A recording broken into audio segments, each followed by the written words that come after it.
Hey guys আসসালামু আলাইকুম নমস্কাৰ কি খবৰ আপোনালোকৰ আশা কৰোঁ আপোনালোক সকলো ভালে আছে মোৰো আপোনালোকৰ দোৱা আশীৰ্বাদত ভাল আজি এটি নতুন ফুড ব্লগ লৈ আহিছোঁ আপোনালোকৰ মাজলৈ এয়া হৈছে মোৰ স্পেশাল লাঞ্চৰ থালি কি বনাওঁ সকলোবোৰ আপোনালোকক দেখুৱাই যাম ভিডিওটো চাই থাকিব একেবাৰে শেষলৈকে স্কিপ নকৰাকৈ যোন নতুনকৈ আহিছে চেনেলটো সাবস্ক্ৰাইব কৰি দিব আৰু এয়া ফাৰ্ষ্টত মই মাছখিনি ভাজিবলৈ নিমখ আৰু হালধি দি পেলাই ভালকৈ মিক্স কৰি ল'ম আৰু কেৰাহী এখনতে তেল দি পেলাই ফ্ৰাই কৰি ল'ম আৰু এইফালে মাছৰ গ্ৰেভিখিনি বনাবলৈ সৰিয়হ জলকীয়া নহৰু আৰু বিলাহী পেষ্ট কৰিবলৈ থৈ দিছোঁ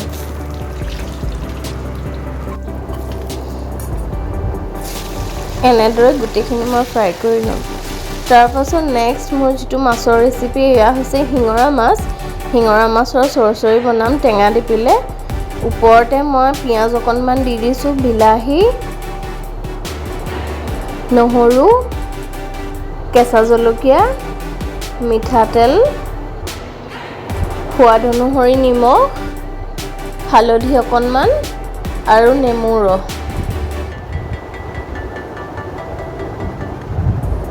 এইফালে মাছখিনিও ফ্ৰাই কৰা হৈ গ'ল আৰু ইয়াত মই ওপৰত অকণমান সৰিয়হ পেষ্ট দি দিম আৰু অকণমান নৰসিংহ পাত ওপৰতে কাটি দিম এইখিনি এতিয়া মই ভালদৰে মিক্স কৰি ল'ম আৰু গেছটো সিমত দি পেলাই ঢাকনখন মাৰি দিম আৰু এই ফ্ৰাই মাছখিনি গ্ৰেভি বনাবলৈ মই সৰিয়হখিনি গ্ৰাইণ্ড কৰি ল'লোঁ এইফালে তেলতে মই পাঁচফোৰণ দি দিলোঁ পিঁয়াজ দি দিলোঁ আৰু এইখিনি অলপ ৰঙা হ'বলৈ থৈ দিম ওপৰতে নিমখ দি দিছোঁ সোৱাদ অনুসৰি আৰু পিঁয়াজখিনি ৰঙা হোৱালৈকে এইফালে মই দাইলখিনি পাতি লওঁ দাইলত দিবলৈ মই কচু এটাও কাটি থৈছিলোঁ কচু সৰু মই দাইলতে দি দিম আৰু যিহেতু মই দাইলখিনি আগতীয়াকৈ তিয়াই থৈছিলোঁ অকল দুটা চিটিয়ে মৰাম তাতকৈ বেছি নহয় নহ'লে বেছি সিজি যাব নিমখ সোৱাদ অনুসৰি আৰু হালধি গুড়ি আৰু পানী কণ দি পেলাই মই প্ৰেছ মৰাই ল'ম দুটা পিঁয়াজখিনিও ফ্ৰাই হৈ গ'ল ইয়াত এতিয়া মই সৰিয়হ পেষ্টখিনি দি দিলোঁ বিলাহী নহৰু জলকীয়া একেলগে গ্ৰাইণ্ড কৰি দিছিলোঁ এতিয়া এইখিনি মই ভালদৰে অকণমান ভজা নিচিনা কৰিম আৰু ওপৰলৈ তেলটো উঠিব দিম আৰু মনত ৰাখিব আমি পিঁয়াজ ভাজোঁতেও তাত নিমখ দিছিলোঁ ঢাকনখন মাৰি দিলোঁ আৰু এইফালে এইখিনি উতলাই আছিলোঁ অকণমান লৰাই লৈছোঁ মাজে মাজে নহ'লে তলত লাগি যাব আৰু গেছটো একেবাৰে চিমতে থ'ম এইফালে এইখিনিও তেলটো ওপৰত উঠি আহিলে মানে সৰিয়হখিনি সিজি গ'ল আৰু সৰিয়হ বাতিটোৰে ধুই অকণমান ওপৰত পানী দি দিছোঁ মছলা বেলেগ একো নিদিওঁ অকল হালধি গুড়ি আৰু জিৰা গুড়ি আৰু জলকীয়া গুড়ি অকণমান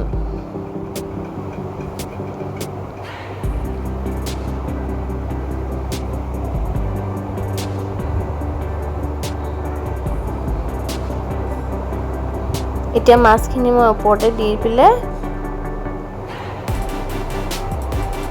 অকণমান মজাই ল'ম ওপৰতে নৰসিংহ পাত অকণ কাটি দিছোঁ মোৰ নৰসিংহ পাতৰ ফ্লেভাৰটো বিৰাট ভাল লাগে সেইকাৰণে মই সকলো বস্তুতে প্ৰায় দিওঁ আৰু পানী অকণ দি 3 মিনিটমান গাপত দি দিম গেছটো চিমত দি আৰু এইফালে মাছৰ চৰচৰিখিনিও হৈ গ'ল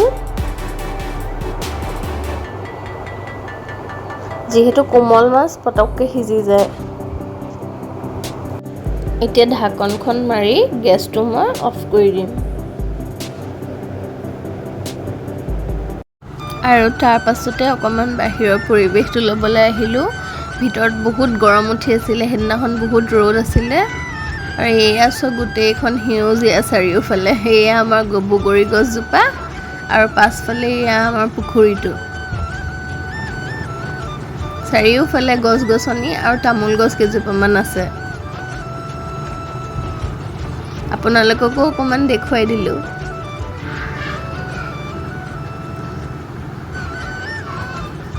আৰু এইফালে আকাশখন ইমান ধুনীয়া লাগিছে, ভাবিলোঁ অকণমান কেপচাৰ কৰি লওঁ। আৰু এইফালে বিচাৰি বিচাৰি পালোহি মই এবিধ বন। এয়া কি বন হয় কিছুমানে জানে, কিছুমানে নাজানে। এয়া হৈছে দোৰোণ বন। আমাৰ হেল্থৰ কাৰণে বিৰাটেই ভাল। দোৰোণ বনখিনি দেখি ভাবিছোঁ সনা অকণমানকৈ বনাওঁ। কেনেদৰে বনাওঁ চাই থাকিব। ইয়াৰ মাজতে মই আপোনালোকক কৈ দিওঁ, যোনে যোনে মোৰ চেনেলটো ছাবস্ক্ৰাইব কৰা নাই, প্লিজ মোৰ চেনেলটো ছাবস্ক্ৰাইব কৰি ল'ব। পাতখিলা ভালদৰে চাই লওক। ইয়াৰ হেল্থ বেনিফিট বহুত আছে। আৰু এইফালে মই মাছখিনি কাপত দি গৈছিলোঁ, এইখিনিও হৈ গ'ল। ওপৰতে মই আৰু অকণমান গ্ৰীণ গ্ৰীণ দেখাবলৈ নৰসিংহ পাত দি দিছোঁ আৰু গেছটো অফ কৰি দিলোঁ। এইফালে এতিয়া দোৰোণ বনখিনি বনাবলৈ প্ৰথমতে মই ঠাৰিৰ পৰা পাতখিনি ভালদৰে গুচাই গুচাই লওঁ। আৰু এনেদৰে গুচোৱা হৈ যোৱাৰ পাছত মই ভালদৰে ৱাছ কৰি ল'ম। আৰু মই কাটি থৈছোঁ 6টামান আলু, লগতে নহৰু কেইফুটামান, কেঁচা জলকীয়া 3টা। এইখিনি মই এতিয়া একেলগে সনা কৰিবলৈ প্ৰেছাৰ কুকাৰত 3টামান চিটি মৰাই দিম। একেলগে কুকাৰত মিক্স কৰি পেলাই দি দিব আৰু 3টা চিটি মৰাই দিব। তেতিয়া সনাখিনি কৰিবলৈ সুবিধা হয়।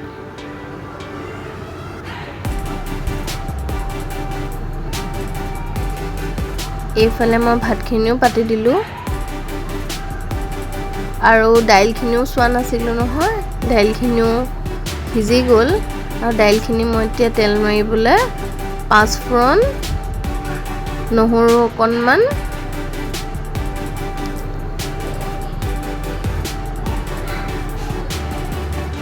আৰু নৰসিংহ পাত অকণমান দি পেলাই মই দাইলখিনি বাগৰ দি দিম।